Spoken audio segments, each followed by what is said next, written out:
Good morning बेटा। आज हम हिंदी व्याकरण शुरू करेंगे। अभी तक हम हिंदी रीडर पढ़ रहे थे, आज हिंदी व्याकरण शुरू करेंगे। पहला लेसन है हमारा भाषा और व्याकरण। भाषा क्या होती है? लेसन पहले बुक के माध्यम से हम थोड़ा पढ़ लेते हैं। हम अपने मन के भाव को किसी ना किसी माध्यम से दूसरों तक पहुंचाते हैं। यह माध्यम ही भाषा कहलाता है। नीचे दिए गए उदाहरणों को समझे, भाषा क्या है और वो क्या होती है। जैसे फर्स्ट उदाहरण आपको दे रखा है। फर्स्ट उदाहरण देखिए, भाषा के माध्यम से संजय अपने पापा से पिताजी से बातें कर रहा है। कौन सी भाषा? आप देखो, हेलो पापा मैं संजय बोल रहा हूँ। फोन के माध्यम से बोल रहा है संजय, तो ये कौन सी भाषा हो गई? बोलकर अपने विचार संजय प्रकट कर रहा है। ठीक है, फिर हाँ संजय बोलो क्या बात है। पापा ने संजय से कहा हाँ संजय बोलो क्या बात है। उसके बाद पापा मेरे लिए हिंदी की किताब लाना। पापा मेरे लिए हिंदी की किताब लाना। तो ये किस तरह बोल रहा है? फोन से अपने बोलकर अपने जो मन के इसके भाव हैं, इनको हिंदी की बुक चाहिए थी, अपने पापा से इन्होंने बोला।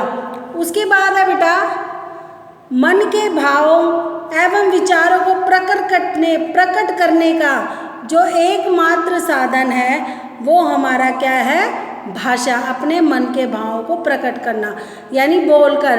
आप देखो, संजय अपनी बात बोलकर अपने पापा को बता रहा है कि आप मेरे लिए हिंदी की किताब लाना। अगला है, दिए हुए उदाहरण को स्पष्ट करते तथ्य में मन के भाव एवं विचारों का प्रकट किए गए हैं। मनुष्य एक सामाजिक प्राणी है, यानी हम एक समाज में रहते हैं। यह तथ्य मन के भाव सामाजिक मनुष्य एक सामाजिक अतः समाज में रहते हुए मनुष्य को अपने भाव एवं विचारों को दूसरे तक पहुंचाने के लिए जिस साधन का प्रयोग मनुष्य करता है उसे हम भाषा कहते हैं। भाषा का प्रयोग करते हैं ना, बोलकर अपनी भाषा हम दूसरों से बातें करते हैं। जैसे अपने पड़ोस में आप अपने फ्रेंड्स से भी बातें करते हो, तो बोलकर अपने भावों को प्रकट करना या लिखकर अपने भावों को दूसरों को बताना, ये सब क्या कहलाती है? भाषा। क्या कहलाती है? भाषा। भाषा एक ऐसा साधन है जिसके द्वारा आप अपने मन के भावों को दूसरे से प्रकट कर सकते हैं। भाषा के कितने रूप होते हैं? एक तो मौखिक रूप होता है और एक होता है लिखित रूप और एक होता है सांकेतिक, यानी संकेतों के द्वारा अपनी भाषा को बोलना। अब आपने बुक के माध्यम से ही जाना कि संजय अपने पिता से फोन पर बोलता है कि पापा आप मेरे लिए हिंदी की किताब लाना। तो संजय ने बोलकर अपने भाव, उसके मन में जो भाव थे वो अपने पिता को बताए। तो बोलकर अपने भाव उसने प्रकट किए, यानी अपने भाव या तो बोलकर प्रकट करना या लिखकर दूसरे को बताना, ये सब क्या कहलाती है? भाषा। यानी दूसरे को अपने मन के भाव बताना। कुछ ऐसे लोग होते हैं जो बोल नहीं सकते ना वो सुन सकते, तो उनके लिए भाषा यूज होती है सांकेतिक भाषा। संकेतों के द्वारा वो संकेतों के द्वारा अपनी भाषा दूसरों को बताते हैं। जो लोग बोल नहीं सकते और जो लोग सुन नहीं सकते, उनके लिए ब्रेल लिपि भी कहा जाता है। उसे कौन सी लिपि? ब्रेल लिपि भी कहा जाता है। और उस भाषा को हिंदी में कहते हैं सांकेतिक भाषा। हम अधिकतर मौखिक भाषा का यूज करते हैं। मौखिक भाषा यानी बोलकर अपने मन के भावों को और दूसरों को प्रकट करते हैं। और एक होती है लिखित भाषा। भाषा के बारे में आपको पता चला, आपका लेसन है भाषा और व्याकरण। भाषा एक ऐसा साधन है जिसके द्वारा हम अपने मन के विचारों को बोलकर अथवा लिखकर किसी के सामने, भाषा एक ऐसा साधन है जिसके द्वारा हम अपने मन के विचारों को बोलकर अथवा लिखकर किसी के सामने प्रकट करना उसे भाषा कहते हैं। अपने मन के विचार या बोलकर प्रकट करो या लिखकर। जैसे आपको बहुत ज्यादा भूख लगी है, अब मम्मी को तो पता नहीं है, आप बैठे हो चुपचाप, मम्मी को पता नहीं है, लेकिन जब आप बोलोगे कि मम्मी मुझे बहुत तेज भूख लगी है, तो मम्मी आपको दूध या खाना देगी। तो यानी बोलकर आपने अपने मन के विचार बताए। जैसे संजय ने फोन पर अपने पापा को कहा कि पापा मेरे लिए हिंदी की किताब लेकर आना। तो ये जो भाव है, ये जो तरीका है अपनी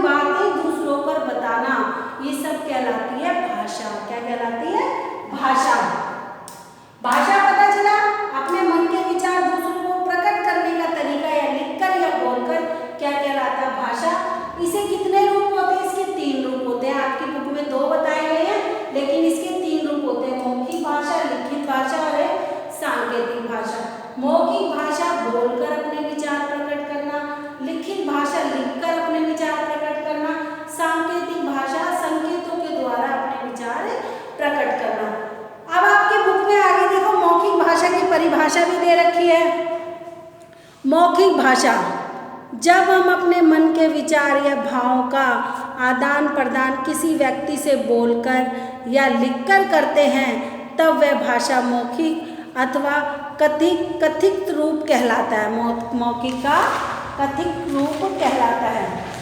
अब अगला है लिखित भाषा। कौन सी भाषा? लिखित भाषा। लिखित भाषा में है जब हम अपने विचारों को लिखकर दूसरों के सामने प्रकट करते हैं तब वह भाषा लिखित रूप कहलाती है। लिखित रूप कहलाती है। आज हम इतना ही पढ़ेंगे। आप अपनी हिंदी व्याकरण की कॉपी दूसरी बना लें, उसमें आप भाषा और व्याकरण चैप्टर डालेंगे, आज की डेट डालेंगे और ये परिभाषा लिखेंगे और परिभाषा को आप हेडलाइन जरूर कर लेंगे। इसमें अंदर हेडिंग डालेंगे, जहां भी भाषा लिखा आ रहा है उसको बॉक्स में डालेंगे। भाषा की परिभाषा है। एक बार और पढ़ा देते हैं आपको। एक ऐसा साधन, भाषा एक ऐसा साधन है जिसके द्वारा हम अपने मन के विचारों को बोलकर अथवा लिखकर किसी के सामने प्रकट करना उसे भाषा कहते हैं। भाषा के 3 रूप होते हैं, मौखिक यानी बोलकर, लिखित यानी लिखकर, सांकेतिक यानी संकेतों के द्वारा अपने मन के भावों को बताना।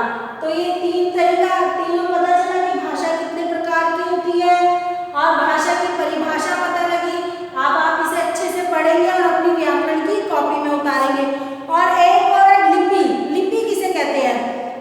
हमारे देश में कई भाषाएं बोली जाती है, भाषाओं को लिखित रूप में लिखना लिपि कहलाता है। भाषा को लिखने के लिए आपने शब्द ये यूज किए हैं, मात्राएं यूज करिए, स्वर यूज करिए, व्यंजन यूज करिए। लिखने का जो तरीका है ये क्या कहलाता है? लिपि। और हमारे देश में सबसे ज्यादा हिंदी भाषा बोली जाती है और हिंदी की जो लिपि है देवनागरी लिपि है। हमारी हिंदी भाषा देवनागरी लिपि में लिखी जाती है। अब आपको ये बुक का जो चैप्टर है इसको आप अच्छे से रीडिंग कर लेंगे। मैं थोड़ा सा और रीड करवा रही हूँ आपको। हमारे देश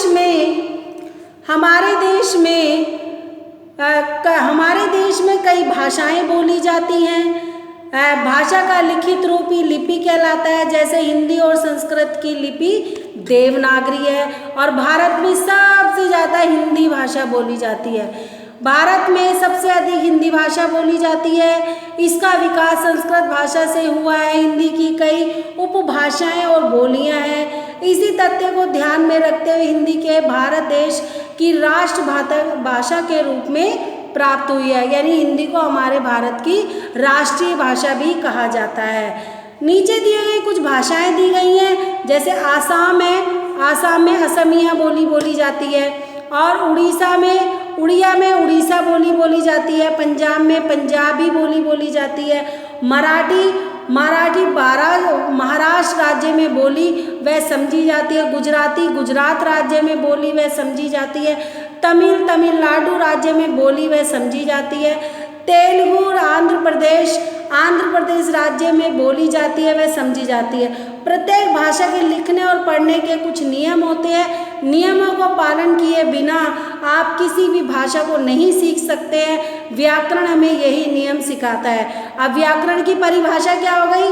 व्याकरण वह शास्त्र है जो भाषा को शुद्ध रूप से लिखना सिखाता है। किसी भी भाषा को अगर हम शुद्ध रूप में लिखना सीखना चाहते हैं, लिखने का जो तरीका होता है वो किस में आता है? व्याकरण में।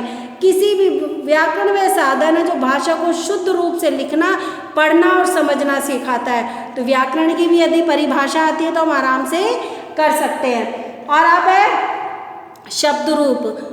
इसके अंदर का शब्द निर्माण, भेद, उत्पत्ति, बनावट, परिवर्तन के विषय में बताया जाता है। वाक्य विचार, इसके अंदर वाक्यों की संरचना, उनके भेद, वाक्यों का विग्रह, विराम चिन्हों पर विचार किया जाता है। अब ये लेसन